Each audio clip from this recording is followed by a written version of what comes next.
Motor ini kata Pak ya, jarum ini akan makan jarum noksel di dalam. Ini jarum Pak ya. Gambarannya jarum seperti ini Pak. Ini jarum regulator, ini jarum noksel. Ketika Bapak tekan, langsung gas langsung keluar Pak. Oke, langsung ses. Nah, pernah kejadian saya berngomong di Akmil, Bapak itu tekan karena semangatnya atau gimana, ditekan, akhirnya belum masuk, udah ngeses sendiri Pak. Karena takutnya Bapak itu dikeluarkan.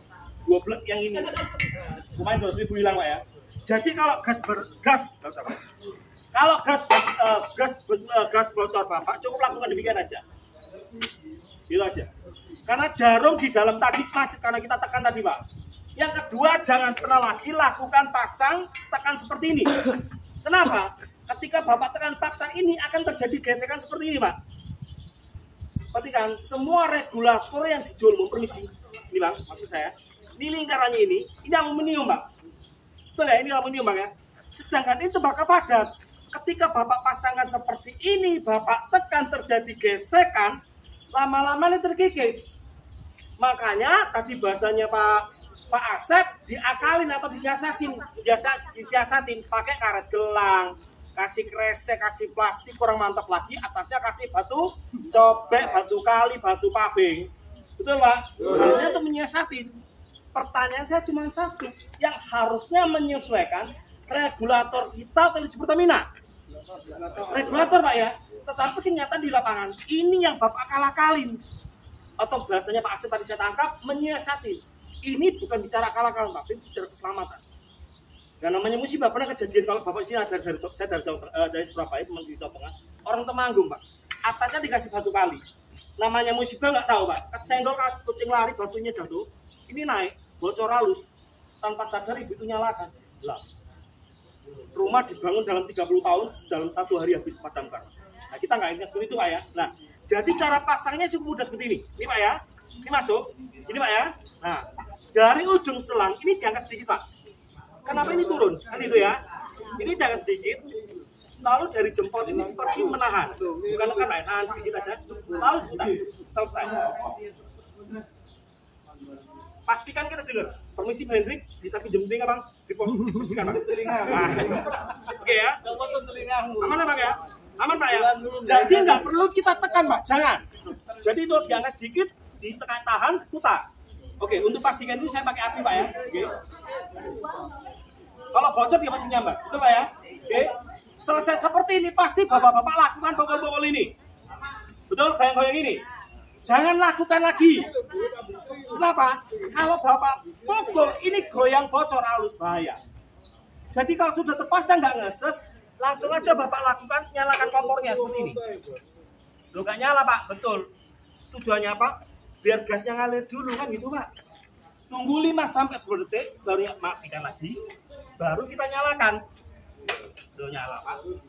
Nggak perlu pakai pemukulan, penyiksaan di sini. Kalau saya di batalion angkatan darat nih, pakai pisau bayonetnya Pak, diuang itu, waduh penyiksaan. Jangan. Jadi kalau sudah ini nggak ngeses, langsung nyalakan 5-10 detik, matikan lagi, baru nyalakan. Oke lanjut Pak ya. Nah, selesai masak pasti bapak-bapak langsung matikan dari sini.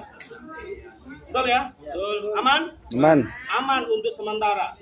Tetapi sebetulnya belum aman Pak. Mengapa? Masih ada gas yang mengalir Pak. Nah, tadi nggak saya jelaskan ya, ini regulatornya ada 3 fungsi sebetulnya. Nah, contoh, ketika Bapak nyalakan, kita setengahkan Pak. Setengah, mati, baru matikan sini. Ini setengah Pak. Sehingga ketika Bapak Ibu meninggalkan rumah, masih ada anak kecil atau anak cucu kita yang aktif, nyalakan kompor, nggak akan nyala. Bahkan ini saya lepas sekalipun,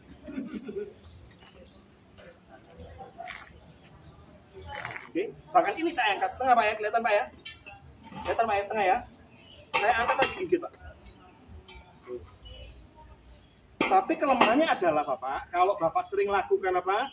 Namanya setengah ke bawah terus apa terjadi? Loh, rusak lecek los Pak ya. Tapi ingat Pak, gebrakan terjadi bukan karena leceknya regulator kita Pak, tapi karena lupa. Yang harusnya malam setengah masih di bawah. Oke, sekarang saya mau tanya Bapak, posisi selang Bapak di rumah seperti ini enggak? Ini tadi saya sampaikan. Seperti ini Pak ya? Iya. Ini selang, spiralnya di sini. Betul Pak ya? Mungkin tanpa sadar lagi lebih parahnya adalah menghilangkan spiral ini Pak. Saya kemarin ke kantinnya Denma Pak, parah, hilangin Pak. Ininya ada lele Pak. Kalau posisi seperti ini, maaf kata, untuk bahasanya bapak-bapak sini, sama saja kita membuat musibah jangka panjang. Atau bahasanya bapak militer, bom waktu. Kenapa saya katakan demikian contoh? Ketika bapak masak, pasti mendidih Pak ya. Tumpah air panas, minyak goreng, kuah sayur, kena selang, lele Pak. Seperti selang kantin Denma. Saya pegang langsung lele Pak. Baik gitu. Minyak goreng, kuah sayur, kena selang. Lunak sini, gigit tikus habis Pak. Apalagi kompor seperti ini, bisa untuk sebagai tikus, kecoak, binatang yang kerat ini habis. Jadi tolong pergunakan spiral ini seperti ini Pak. Jadi ketika bapak-bapak masak atau ibu masak, tumpah air panas, minyak goreng, kuah sayur, kena spiralnya. Ibarat ini, bapak ini sepeda motor, nggak pakai helm boleh? Boleh, betul? Tapi demi keselamatan dan keamanan harus pakai helm, bukan karena rahasia polisi. Nah, ada hubungannya kan itu Pak ya. Tapi bicara keselamatan. Nah, namanya musibah kita nggak tahu Pak. Contoh ini.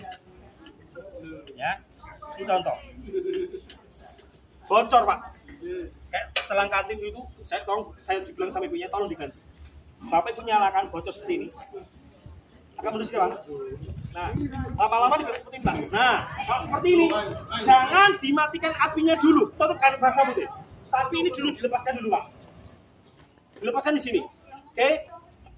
Pesan yang kedua adalah tolong simpan LPG ini di luar ruangan.